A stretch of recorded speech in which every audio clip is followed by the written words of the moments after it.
ಎಲ್ಲರಿಗೂ ನಮಸ್ತೆ. ಇವತ್ತು ನಾನು ಫ್ಲಿಪ್ಕಾರ್ಟಿಂದ ವೆಜಿಟೇಬಲ್ಸ್ನ ತರಿಸ್ಕೊಂಡೆ. ಸೊ ಫ್ರೆಶ್ಶಾಗಿ ಕೂಡ ಇತ್ತು, ಹಾಗೆ ತುಂಬಾ ಕಡಿಮೆ ರೇಟು. 100 ಗ್ರಾಮ್ ಬೆಳ್ಳುಳ್ಳಿಗೆ ಬರೀ ₹9, ಹಾಗೆ 100 ಗ್ರಾಮ್ ಶುಂಠಿಗೆ ₹9, ಹಾಫ್ kg ಕ್ಯಾರೆಟಿಗೆ ₹9. ಸೊ ತುಂಬಾ ಕಡಿಮೆ ಇದೆಲ್ಲ ರೇಟ್ ಅಂತ.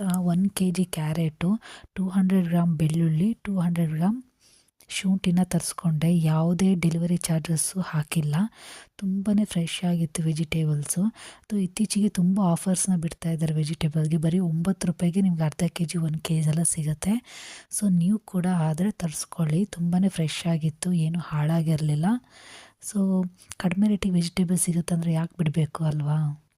ಇವತ್ತು ನಾನು ಶುಂಠಿ ಬೆಳ್ಳುಳ್ಳಿ ಪೇಸ್ಟ್ ಹೇಗೆ ಮಾಡೋದಂತ ತೋರಿಸ್ಕೊಡ್ತಾ ಇದ್ದೀನಿ.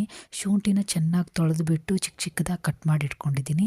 ಬೆಳ್ಳುಳ್ಳಿನ ಕೆಲವುದು ಸಿಪ್ಪೆ ತೆಗೆದಿದ್ದೀನಿ, ಇನ್ನೊಂದು ಕೆಲವುದು ಸಿಪ್ಪೆ ತೆಗೆದಿಲ್ಲ, ಹಾಗೆ ಹಾಕ್ಕೊಂಡಿದ್ದೀನಿ. ಏನೂ ಪ್ರಾಬ್ಲಮ್ ಇಲ್ಲ, ಸಿಪ್ಪೆ ತೆಗೆದಿಲ್ಲ ಅಂದರೂ ಕೂಡ ಚೆನ್ನಾಗಿ ನೀಟಾಗಿ ಗ್ರೈಂಡ್ ಆಗುತ್ತೆ. ಸೊ ಇದೆಲ್ಲ ಚಿಕ್ಕ ಚಾಪ್ ಮಾಡ್ಕೊಂಡಿದ್ದೀನಿ, ಇದನ್ನೆಲ್ಲ ಮಿಕ್ಸಿ ಜಾರ್ಗೆ ಹಾಕ್ಕೊಂಡಿದ್ದೀನಿ.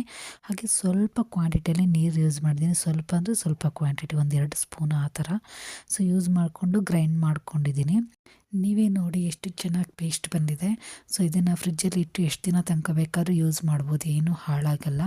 ಸುಮ್ಮನೆ ದುಡ್ಡು ಕೊಟ್ಟು ಅಂಗಡಿಯಿಂದ ತರೋಕ್ಕಿಂತ ಮನೆಯಲ್ಲೇ ಮಾಡ್ಕೊಳ್ಳಿ, ತುಂಬ ಚೆನ್ನಾಗಿರುತ್ತೆ.